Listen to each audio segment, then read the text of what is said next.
So our main man, Mike Mitchell, got his hands on the 2025 UFL rule book. Apparently it made some people upset within the UFL. We'll just leave it at there. But he was able to get his hands on it. Now, the 2024 rule book was 124 pages. The 2025 rule book stands at 144 pages. Now, most of the new content is related to clarifying past rules. So there's not a new ton of stuff in there. But the biggest changes from 2024 to 2025 is the kickoff. So during the Super Bowl media rounds, UFL Executive Vice President of Football Operations, Daryl Johnston, made it known that the league was planning on going back to the XFL Style Kick-Off. Well, now we have the official rules. So Rule 6, free kicks. The restraining line, which is basically kind of where they made those kicks before, was at the 20-yard line. Receiving team was at the 10. Now, of course, you can read the official rules on UFL News Hub, but now it's at the 30 with the team in between, a setup zone, the landing zone where the receiving team can get the ball. So the UFL is using a different kick point and touchback point than the NFL style did. But the general idea is the same. Kick touchbacks and the UFL is at the 35, where in the NFL it's at the 30.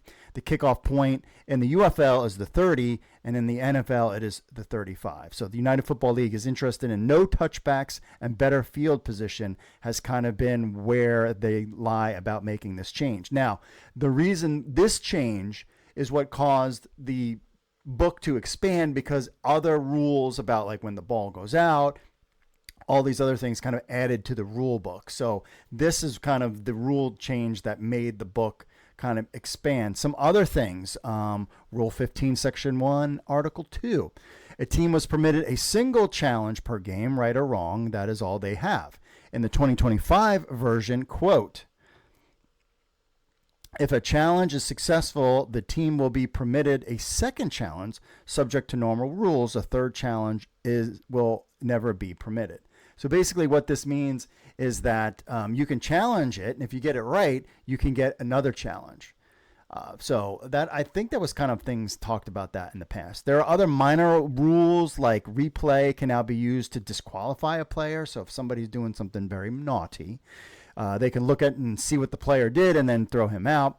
Or if a foul is called for intentional grounding and there is a clear and obvious video evidence that the passer was out of the pocket area or not facing an imminent loss of yardage. Those were kind of things. But most of the changes revolved around the new kickoff and clarifying other rules. So what are your thoughts? Let us know in the comments. Make sure you like and subscribe. And are you excited to have the UFL kickoff, the XFL style kickoff return? I certainly am.